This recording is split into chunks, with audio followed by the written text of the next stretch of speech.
Okay, we're on Keilim Perek Yud Mishnah Vav. We're continuing to discuss the issue of a Tamid Patil. What's considered Tamid Patil? What's considered not Tamid Patil? We're almost at the end of Klei Cheres, which ends at the end of this chapter. Then we get to go on to Klei Matechet. Metal, yesh. Okay, Chavit, if I have a jug, Shnikvai, it was punctured. Ustamua Shemarim. I didn't patch it, but rather, Shmarim is the sediment from the wine. And the sediment, their wine was not nearly as clear as our wine as we drink it. If you ever went to winemaking, you would know that wine has sediment. And what they do nowadays, they let all the wine sediment settle to the bottom, and then we just get the good stuff.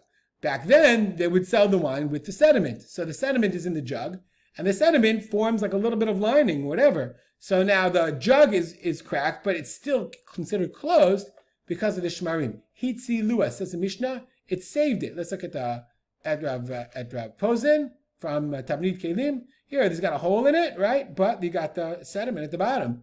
No problem. Hitziluas, that's considered a sealed jug. You don't even need, it's got a Tamid Patil at the top, the way he describes it beautifully. But the sediment protects it from the bottom. Pikaka bizmora. What if you have a hole in it and you stopped it up with this zmora? Zmora is a kind of a reed. So they would use the reeds. You know, there's a hole in the bucket, so fix it with straw. Okay, adshi mareach minasadim. You still have to smear it. You have to seal it with, you stopped it up with a reed or whatever. You have to smear it around the sides in order to make it, mashke nichnas. Remember we said that if you put it in water, that liquid wouldn't enter into it. That's the measurement.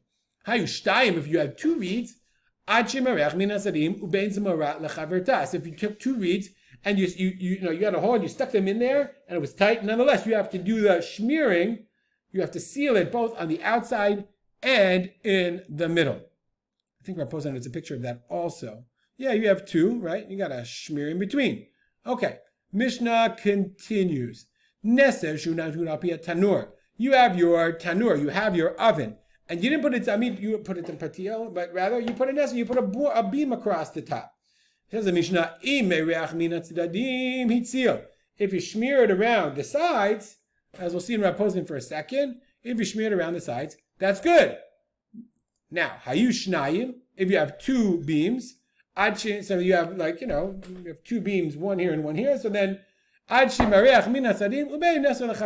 you smear both on the sides and between the two nesarim. Now, asa'am besinim, o bishogmim, if you made them with sinim, says the Bar Tunura, shanatan be'neser leneser klipot dakot shel sneh. Sneh is a bush, like the burning bush. Sneh bo'er. Okay, so if you stuck pieces of, that's what we translate sneh. I'm sure that's a debate also. I'm pretty sure. So if you meaning you filled it in with this, with I would say sawdust or things like that. Interestingly, the Kahati says its sinim is shinim, shinayim, sinim. Where am I? From the shinayim. Shinayim are teeth. I think Rav Posen has a picture of it, right? Shinayim. So he says sinim. The Bar Tunura says sinim are like pieces of sineh. So you see that, it's so interesting. I just point out, it's really interesting. They're not sure what the word means, and we're going to see this in the next word too. Is it from sineh, from bush, or shinayim? Sinim is a kind of teeth. And what we would call that, shinayim, or we would call that a dovetail, those of you who enjoy woodworking. So let's say you stuck it together, let's say you dovetail them together. And any good working aficionado will tell you there's no better seal than a dovetail. O bishogmin.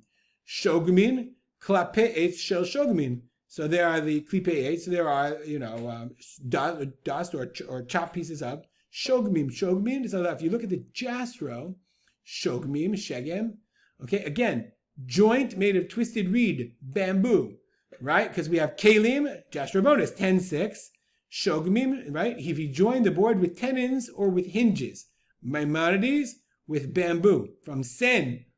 That's really interesting. Sinim from sen, bamboo. Or shogmim, or hinges of some kind, or chips from the shogmi tree. And then, you don't have to smear it from the middle because it's sealed really tight, really properly with your beautiful dovetail. I guess that would also depend on how good of a woodworker you are. What's fascinating is, it's clear, neither the Bar Tanura nor the Rambam knew exactly 100% what it was. That we have a word, we don't know. Does it mean you sealed it with hinges? Did you dovetail it? Or do you seal it with pieces of clips? It's really impossible to know. How do you pass on halachically? It depends how you interpret the word. We'll stop here. Dedicate our learning to the memory of my father, Rav Simcha ben Yitzchak Kalman. Make it a great day.